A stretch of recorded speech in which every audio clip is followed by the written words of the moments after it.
Hi ನಮಸ್ಕಾರ ಎಲ್ರಿಗೂ. ಇವತ್ತಿನ ಬ್ಲಾಗ್ಗೆ ನಿಮ್ಗೆಲ್ರಿಗೂ ಆತ್ಮೀಯ ಸ್ವಾಗತ. ಇವತ್ತು ನಾವು ನಮ್ಮ ಮನೆ ದೇವ್ರಿಗೆ ಹೋಗ್ತಾ ಇದ್ದೀವಿ. ಕಾರಣ ಏನು ಅಂತಂದರೆ, ಇವತ್ತು ನಮ್ಮ ಪುಟಾಣಿ, ನನ್ನ ಮುದ್ದು ಮಗಳು, ನಮ್ಮ ಹೋಮ್ ಸ್ಟೇ ಆಗಿರ್ಬೋದು, ಏನು ನಾವು ಇವತ್ತು ಮಾಡ್ತಾ ಇದ್ದೀವಿ ಅದಕ್ಕೆ ಮುಖ್ಯವಾದ ಪಿಲ್ಲರ್ ಅಂತಲೇ ಹೇಳಿದ್ರೆ ತಪ್ಪಾಗಲ್ಲ. ನನ್ನ ಮಗಳು ಕುಶಾಗ್ರಿದು ಇವತ್ತು ಹುಟ್ಟುಹಬ್ಬ. ಸೊ ಹಂಗಾಗಿ ಮನೆ ದೇವ್ರಿಗೆ ಹೋಗಬೇಕು ಅಂತ ಹೊರಟ್ವಿ. ಅಲ್ಲಿ ಒಂದಿವೆ ನಮ್ಮ ಅಕ್ಕ ಮತ್ತು ಅವರ ನಮ್ಮ ಅಕ್ಕನ ಮಕ್ಕಳು, ಅವರ ಅತ್ತೆ ಎಲ್ಲ ಸಿಕ್ಕಿದ್ರು. ಸೊ ಎಲ್ಲರೂ ದೇವಸ್ಥಾನಕ್ಕೆ ಹೋಗಿ ಬಂದ್ವಿ. ಸೊ ನನ್ನ ಮಗಳು ಅಲೋ ಮಾಡಿದ್ದಕ್ಕೇ ನಾವಿವತ್ತು ಹೋಮ್ ಸ್ಟೇ ಮಾಡ್ತಾ ಇದ್ದೀವಿ. ಅವಳಿಗೇನಾದರೂ ಹೆಲ್ತ್ ಇಶ್ಯೂಗಳು ಅಥವಾ ಬೇರೆ ಏನಾದರೂ ಸಮಸ್ಯೆ ಆಗಿದ್ರೆ ಖಂಡಿತವಾಗ್ಲೂ ನಾವು ಮಾಡೋಕ್ಕಾಗ್ತಾ ಇರಲಿಲ್ಲ.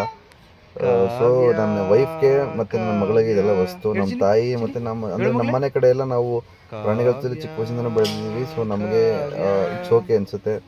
ಆದರೆ ನನ್ನ ಹೆಂಡತಿಗೆ ಬಂದು ಆಲ್ಮೋಸ್ಟು ಅವರು ಯಾವತ್ತೂ ನಾಯಿ ಸಾಕ್ತವ್ರಾಗಲಿ ಆ ಥರದ್ದೆಲ್ಲ ಏನೂ ಇಲ್ಲ. ಅವಳು ಇಲ್ಲಿಗೆ ಬಂದು ನಮ್ಮ ಜೊತೆಲಿ ಹೊಂದ್ಕೊಂಡು, ಪೆಟ್ಸ್ ಜೊತೆಲಿ ಹೊಂದ್ಕೊಂಡು ಆರಾಮಾಗಿರೋದು ನನಗಂತೂ ತುಂಬ ಖುಷಿ ಕೊಟ್ಟಿದೆ. ನನ್ನ ಮಗಳು ತುಂಬ ಚೆನ್ನಾಗೇ ಹೊಂದ್ಕೊಂಡಿದ್ದಾಳೆ ಅಂತ ಹೇಳೋಕ್ಕೆ ತುಂಬ ಖುಷಿ ಇದೆ. ಸೊ ಇವತ್ತಿನ ವ್ಲಾಗು ಇಲ್ಲಿಂದ ಶುರು ಮಾಡ್ತಾ ಇದ್ದೀನಿ. ಸೊ ಇಲ್ಲಿಂದ ನಾವು ವಾಪಸ್ ಮನೆಗೆ ಹೋಗಬೇಕು. ಮನೆಗೆ ಹೋಗಿದ್ಮೇಲೆ ನಿಮಗೆ ಏನೆಲ್ಲ ನಡೀತಾ ಇದೆ ಇವತ್ತು ಅಂತ ಹೇಳ್ತೀನಿ. ಆಮೇಲೆ ಇನ್ನೊಂದು ಇಂಪಾರ್ಟೆಂಟ್ ವಿಷಯ ಏನು ಅಂತಂದರೆ, ಒಂದು ಸಿಡ್ಜುನ ನೋಡೋಕೆ ಹೋಗಿದೆ. ಒಬ್ಬರು ಕಸ್ಟಮರ್ ಫೋನ್ ಮಾಡ್ತಾರೆ ಆರ್ ನಗರದಿಂದ. ಅವರು ಫೋನ್ ಮಾಡಿ ಹಿಂಗೆ ಸಿಡ್ಜು ಸ್ವಲ್ಪ ಅಗ್ರೆಷನ್ ಇಶ್ಯೂ ಇದೆ ಬನ್ನಿ ಅಂತ ಕರೀತಾರೆ. ಅಲ್ಲಿಗೆ ಹೋಗಿ ನೋಡಿದಾಗ ಆಲ್ಮೋಸ್ಟು ಆ ಸಿಡ್ಜ್ಗೆ ಕಣ್ಣೇ ಹೊರಟೋಗಿದೆ. ಒಂದು ಕಣ್ಣು ಆಪ್ರೇಷನ್ ಎಲ್ಲ ಮಾಡಿಸಿ ಒಂದು 60% ಕಾಣುತ್ತೆ ಅಂತ ಡಾಕ್ಟ್ರ್ ಹೇಳಿದಾರಂತೆ. ಬಟ್ ಅದಕ್ಕೆ ಐಬಾಲ್ ನೋಡಿದ್ರೆ ನನಗೇನೋ ಹಂಗೆ ಅನ್ನಿಸ್ಲಿಲ್ಲ. ಕಚ್ಚಾಡ್ಕೊಂಬಿಟ್ಟು ಅದಕ್ಕೆ ಕಣ್ಣು ಡ್ಯಾಮೇಜ್ ಆಗಿಬಿಟ್ಟಿದೆ. ಸೊ ಹಂಗಾಗಿ ಅದರದ್ದು ಏನು ಇನ್ಫಾರ್ಮೇಷನ್ ಇದೆ ಅದನ್ನು ನಾನು ನಿಮಗೆ ಮುಂದೆ ಹೇಳ್ತಾ ಹೋಗ್ತೀನಿ. ಸೊ ಎಲ್ರಿಗೂ ಮತ್ತೊಮ್ಮೆ ಆತ್ಮೀಯ ಸ್ವಾಗತ. ಯಾರೆಲ್ಲ ಇನ್ನೂ ನಮ್ಮನ್ನು ಸಬ್ಸ್ಕ್ರೈಬ್ ಮಾಡಿಲ್ಲ ದಯವಿಟ್ಟು ಸಬ್ಸ್ಕ್ರೈಬ್ ಮಾಡಿ. ಸಬ್ಸ್ಕ್ರೈಬ್ ಮಾಡೋದ್ರ ಮುಖಾಂತರ ನಿಮ್ಮದೊಂದು ಸಪೋರ್ಟ್ನ ನಮಗೆ ತಿಳಿಸಿ. ನಾನು ಇನ್ನೂ ನಿಮಗೆ ಹೆಚ್ಚಿನ ಕಂಟೆಂಟ್ ಜೊತೆಲೇ ಬರ್ತೀನಿ.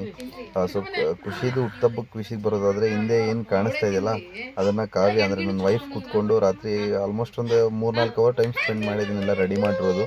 ನಾನು ಹೇಳಿದೆ ಅವಳಿಗೆ, ಸಿಗುತ್ತಲ್ಲ ಯಾಕೆ ಇದನ್ನೆಲ್ಲ ಮಾಡ್ತಾ ಇದೆಯಾ ಅಂತ. ಸೊ ಅವಳು ಹೇಳಿದ್ದು, ಸಿಗುತ್ತೆ, ನಾವು ಮಾಡ್ದಂಗೆ ಆಗಲ್ವಲ್ಲ ಅಂದ್ಬಿಟ್ಟು ಕೂತ್ಕೊಂಡು ರಾತ್ರಿ ಎಲ್ಲ ಮಾಡಿದ್ರು.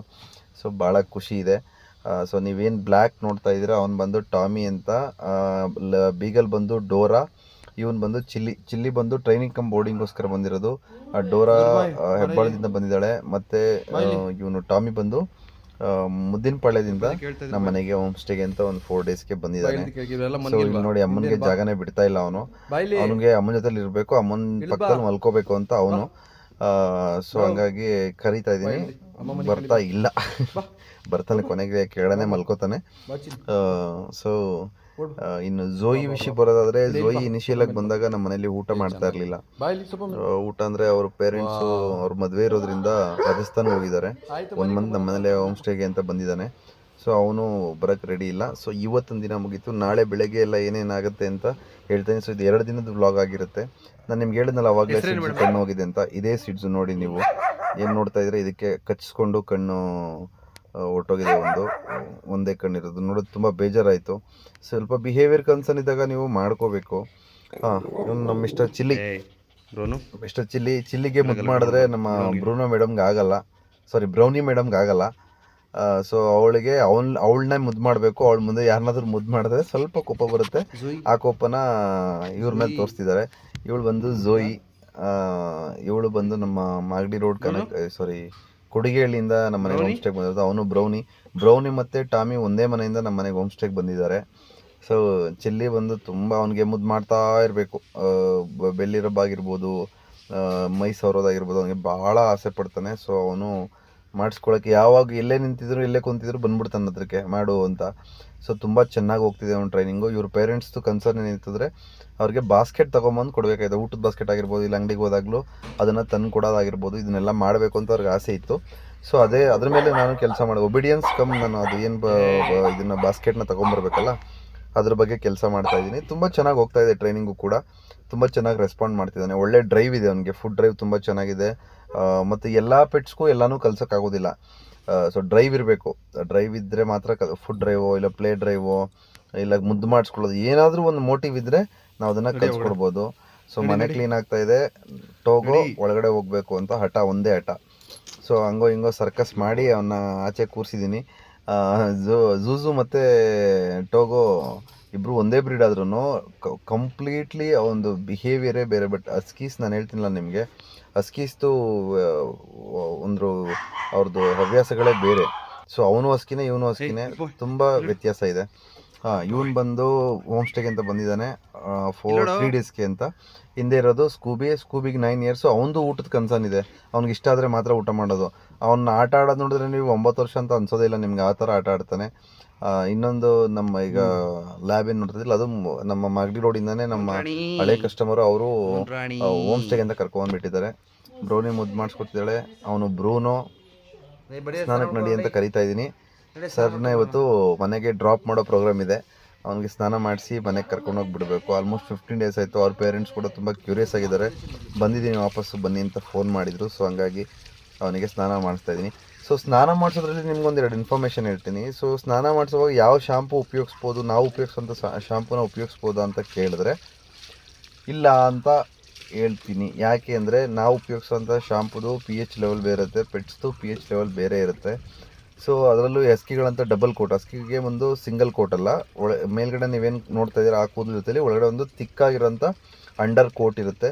ಸೊ ಸ್ನಾನ ಮಾಡಿಸಿದ್ಮೇಲೆ ನೀಟಾಗಿ ಶಾಂಪೂರ ತೊಳೆಯೋದು ಬಹಳ ಇಂಪಾರ್ಟೆಂಟು. ಸೊ ಡಾಗ್ ಶಾಂಪೂನೇ ನೀವು ಉಪಯೋಗಿಸ್ಬೇಕು. ಸೊ ಭಾಳ ಇಂಪಾರ್ಟೆಂಟು. ಇನ್ ಕೇಸ್ ತೊಳೆದಿಲ್ಲ ಅಂದರೆ ಪೆಟ್ಗೆ ಇಚ್ಚಿಂಗ್ ಪ್ರಾಬ್ಲಮ್ ಶುರುವಾಗುತ್ತೆ. ಈಗ ಯೂಶ್ವಲಾಗಿ ನೀವು ನೋಡಿದ್ರೆ ಸ್ನಾನ ಮಾಡಿಸ್ತಾನೆ ಇದ್ದೀವಿ, ಆದ್ರೂ ಯಾಕೋ ನಮಗೆ ಇಚ್ಚಿಂಗ್ ಪ್ರಾಬ್ಲಮ್ ಮತ್ತೆ ಕೆರ್ಕೋತಾ ಇದ್ದಾನೆ ಸ್ನಾನ ಮಾಡಿಸಿದ ತಕ್ಷಣ ಅಂದರೆ ನೀವು ಶಾಂಪೂನ ಸರಿಯಾಗಿ ತೊಳೆದಿರಲ್ಲ. ಶಾಂಪೂನ ಸರಿಯಾಗಿ ತೊಳಿಬೇಕು ಮತ್ತು ಪೆಟ್ಟನ್ನ ನೀಟಾಗಿ ಒಣಗಿಸ್ಬೇಕು. ಒಣಗಿಸಿಲ್ಲ ಅಂದ್ರೂ ಪ್ರಾಬ್ಲಮ್ಮೇ. ಒಣಗಿಸಿಲ್ಲ ಅಂದರೆ ಮತ್ತೆ ಅದು ಫಂಗಲ್ ಇನ್ಫೆಕ್ಷನ್ಗೆ ದಾರಿ ಮಾಡಿಕೊಡ್ಬೋದು, ಇಲ್ಲ ಬ್ಯಾಕ್ಟೀರಿಯಲ್ ಇನ್ಫೆಕ್ಷನ್ ದಾರಿ ಮಾಡಿಕೊಡ್ಬೋದು. ಸೊ ಇಲ್ಲ ರ್ಯಾಷಸ್ ಆಗ್ಬೋದು, ಈ ಥರ ಹಿಂಸೆ ಆಗುತ್ತೆ. ಸೊ ಹಂಗಾಗಿ ನೀಟಾಗಿ ಒಣಗಿಸಿ ಅಂತ ಹೇಳ್ತೀನಿ. ಸಾಧ್ಯವಾದರೆ ಬಿಸಿಲಲ್ಲೇ ಒಣಗಿಸಿ. ನಿಮ್ಗೆ ಅವಕಾಶ ಇಲ್ಲ ಅಂದರೆ ಡ್ರೈಯರ್ ತೊಗೊಂಡು ನೀವು ಒಣಗಿಸ್ಬೋದು. ಬಟ್ಟೆಲಿ ಒಂದ್ಸಲ ಒರೆಸ್ಕೊಂಡು ನೀಟಾಗಿ ಪೆಟ್ಟನ್ನ ಒಣಗಿಸ್ಕೊಂಡಿಲ್ಲ ಅಂದರೆ ನಿಮಗೆ ಮತ್ತೆ ಹಿಂಸೆ ಆಗೋಕ್ಕೆ ಶುರುವಾಗುತ್ತೆ. ಅದಕ್ಕೆ ಹಿಂಸೆಯಾಗಿ ಮತ್ತೆ ಕೆರೆದು ಮತ್ತೆ ಪ್ಯಾಚಸ್ ಆಗುತ್ತೆ, ಕೂದಲು ಉದುರುತ್ತೆ. ಸೊ ಕೂದಲು ಉದುರೋದಕ್ಕೆ ನೀವು ಏನು ಮಾಡ್ಬೋದು ಅಂದರೆ ನೀವು ಧಾರಾಳವಾಗಿ ಕೊಬ್ಬರಿ ಎಣ್ಣೆ ಕೊಡಿ ಚೆನ್ನಾಗಿ. ಮತ್ತು ಸಾಲ್ಮನ್ ಆಯಿಲ್ದು ಈ ಕಾಡ್ಲೆ ಆಯಿಲ್ ಕ್ಯಾಪ್ಸೂಲ್ಸ್ ಎಲ್ಲ ಬರುತ್ತೆ, ಅದನ್ನು ದೊಡ್ಡ ಅಂದರೆ ಲ್ಯಾಬ್ ರಿಟ್ರೀವರು ಹಸ್ಕಿಗಳಿಗೆ ಆರಾಮಾಗಿ ಒಂದೊಂದನ್ನು ಕೊಡ್ಬೋದು. ಸೊ ಎಲ್ಲರೂ ರೆಸ್ಟಲ್ಲಿದ್ದಾರೆ. ಬ್ರೌನಿ ಆಗಿರ್ಬೋದು, ಬ್ರೂನೋ, ಝೂಝು, ಸಿಂಬಾ, ಆಮೇಲೆ ಜಿಯಾ, ಇವರೆಲ್ಲ ಆರಾಮಾಗಿ ರೆಸ್ಟಲ್ಲಿದ್ದಾರೆ. ಯಜಮಾನರು ಸ್ನಾನ ಮಾಡಿಸಿ ಒಣಗಿಸೋವಾಗ ಕಂಪ್ಲೀಟ್ ನಿದ್ದೆ. ತುಂಬ ಚೆನ್ನಾಗಿ ಆಟ ಆಡಿದರು, ಒಳ್ಳೆ ಊಟ ಆಗಿತ್ತು, ಸ್ನಾನ ಆಗಿತ್ತು, ಬಿಸಿ ಬಿಸಿ ಗಾಳಿ ಬರ್ತಾಯಿದೆ, ಇನ್ನೇನು ಬೇಕು ನನಗೆ ಅಂತ ಆರಾಮಾಗಿ ಮಲಗಿದ್ದಾನೆ. ಸೊ ನಾನು ಆವಾಗಲೇ ಹೇಳಿದೆ ನಿಮಗೆ, ಒಣಗಿಸೋದು ಭಾಳ ಇಂಪಾರ್ಟೆಂಟ್. ಅದರಲ್ಲಿ ಹಕ್ಕಿಗಳಿಗೆ ನೀವು ಸ್ನಾನ ಮಾಡಿಸಿ ಒಣಗಿಸೋಕ್ಕೆ ತುಂಬ ಸಮಯ ಬೇಕು. ಯಾಕಂದರೆ ನಿಮಗೆ ಹೇಳಿದ್ನಲ್ಲ, ಡಬಲ್ ಕೋಟ್ ಆಗಿರುತ್ತೆ. ಮೇಲ್ಗಡೆ ಕೋಟ್ ಏನೋ ಒಣಗಿಬಿಡುತ್ತೆ, ಒಳಗಡೆ ತುಂಬ ತಿಕ್ಕಾಗಿರುತ್ತೆ ನಿಮಗೆ.